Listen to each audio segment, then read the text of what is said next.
Selamat malam, Bapak, Ibu, dan saudara-saudara yang dikasihi Tuhan, keluarga besar GBI Pemulihan Batu Riti.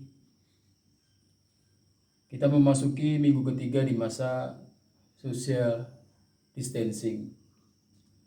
Berita-berita baik tentang kesembuhan orang-orang yang terjangkit virus corona telah mulai kita dengar. Tetapi kita masih dalam suasana prihatin. Kita masih merasa was-was jika tiba-tiba kita terpapar oleh virus tersebut.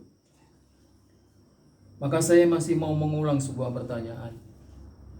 Kemana kita pergi setelah kematian kita? Saya ingin bahwa melalui pandemi corona yang kita hadapi saat ini, kita memeriksa keyakinan keselamatan kita. Dan dalam rangka memperingati hari kematian Kristus Jumat depan, saya ingin menyampaikan sebuah pertanyaan. Akankah kita bersama Kristus di Firdaus? Mari kita renungkan Lukas 23 ayat 33 sampai 43 tentang penyaliban Tuhan Yesus.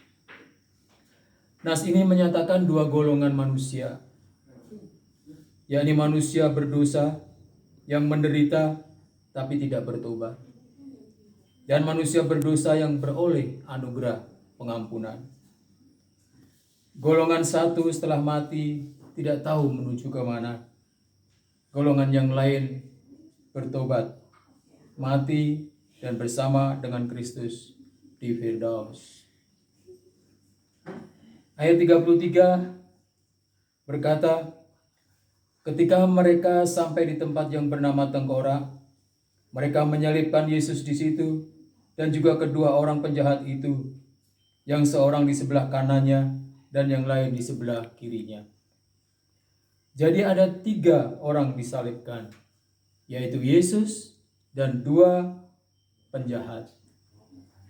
Yesus disalib bersama penjahat. Yesus orang benar yang selalu berbuat baik diperhitungkan dan diperlakukan sebagai penjahat. Ayat 34, Yesus berkata, "Ya Bapa, ampunilah mereka, sebab mereka tidak tahu apa yang mereka perbuat." Dan mereka membuang undi untuk membagi pakaiannya. Tetapi Yesus tidak mengutuk mereka yang menganiayanya. Kerelaan Yesus untuk menderita sebagai orang hukuman dinyatakan dengan doa pengampunan yang ia sampaikan kepada Bapanya. Ayat 35. Orang banyak berdiri di situ dan melihat semuanya. Pemimpin-pemimpin mengejek dia, katanya. Orang lain ia selamatkan. Biarlah sekarang ia menyelamatkan dirinya sendiri jika ia adalah Mesias, orang yang dipilih Allah. Penyaliban Yesus menjadi tontonan banyak orang karena banyak orang melihat di situ. Para pemimpin menyebut dia Mesias dengan nada mengejek. Juga prajurit-prajurit mengolok-olokkan dia. Mereka mengunjukkan anggur asam kepadanya dan berkata, "Jika engkau adalah raja orang Yahudi, selamatkanlah dirimu." Prajurit ini juga menyebut Yesus raja orang Yahudi dengan nada sinis, dengan nada menghina. Ada juga tulisan di atas kepalanya, "Inilah raja orang Yahudi." Tulisan ini pun bernada ejekan. Para pemimpin Yahudi, prajurit, dan penguasa sangat merendahkan Yesus. Mereka menempatkan Kristus di tempat yang paling hina. Semua itu karena mereka tidak tahu siapa Yesus sejatinya. Seperti pernyataan bahwa di belakang salib ada jin iblis, karena dia tidak mengenal Yesus seperti orang-orang lain pada umumnya.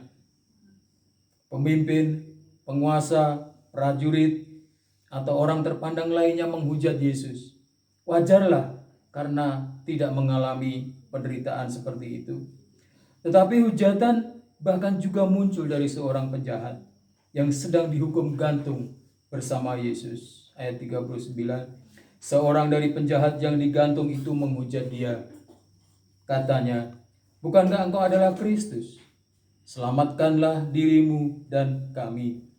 Dipengaruhi oleh keputusasaannya atas kesadaran terhadap keadaannya yang tidak mungkin beroleh pertolongan, penjahat ini menghujat Yesus.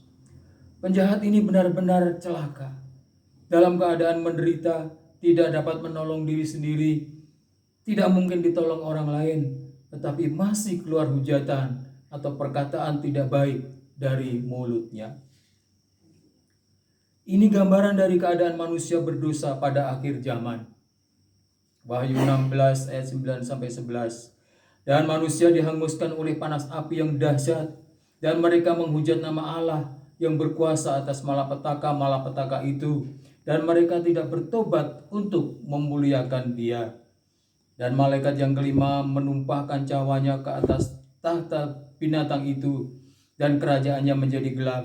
Dan mereka menggigit lidah mereka karena kesakitan, dan mereka menghujat Allah yang di surga karena kesakitan dan karena bisul mereka, tetapi mereka tidak bertobat dari perbuatan-perbuatan mereka. Sekarang mari kita lihat sikap positif dari penjahat lainnya. Dalam ayat-ayat berikutnya, penjahat ini menunjukkan 3 hal. Yang pertama, rasa hormat terhadap Allah dinyatakannya dengan menegur penjahat yang menghujat Yesus. Ayat 40. Tetapi yang seorang menegur dia, katanya, "Tidakkah engkau takut juga tidak kepada Allah, sedang engkau menerima hukuman yang sama?" Yang kedua, kesadaran akan dosanya. Ayat 41. Kita memang selayaknya dihukum, sebab kita menerima balasan yang setimpal dengan perbuatan kita. Tetapi orang ini tidak berbuat sesuatu yang salah. Penjahat ini bertobat dengan mengakui dosanya dan hukuman yang layak diterima. Di sisi lain, ia melihat Yesus yang juga disalib itu sebagai orang benar. Dan yang ketiga, dia beriman bahwa Yesus adalah Raja yang akan datang. Imannya kepada Mesias dinyatakannya dengan permohonan atas keselamatan jiwanya. Lalu ia berkata, "Yesus, ingatlah akan aku apabila engkau datang sebagai Raja." Orang ini tidak memandang Yesus secara lahiriah, tetapi rohaniah. Orang banyak, pemimpin, penguasa memandang Yesus secara lahiriah, tetapi orang bertobat ini memandang Yesus secara rohaniah. Yesus bukan raja orang Yahudi, bukan raja duniawi, tetapi ia raja semesta, yang mana setiap lutut akan bertelut menyembahnya, setiap lidah akan mengaku bahwa ia adalah Tuhan. Seperti dikatakan Paulus dalam Filipi 2, 9-11. Buahnya adalah anugerah keselamatan.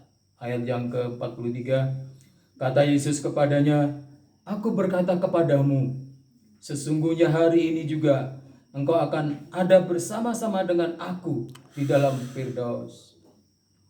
Yesus tidak peduli, tidak menanggapi orang-orang yang memandangnya secara lahiriah atau duniawi.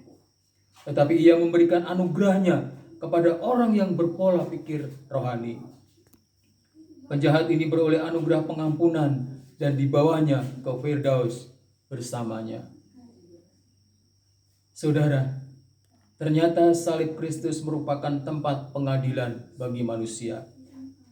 Hakimnya adalah Kristus. Mereka yang menghujatnya, yang tidak percaya kepadanya, divonis dengan hukuman kekal selamanya di neraka. Mereka yang beriman bahwa Yesus adalah Raja Mesias, menerima anugerah keselamatan dan hidup bersama Allah di Firdaus. Pertanyaannya, kita masuk golongan yang mana? Mati dalam dosa atau mati dalam anugerah dan hidup bersama Kristus di surga? Tuhan memberkati.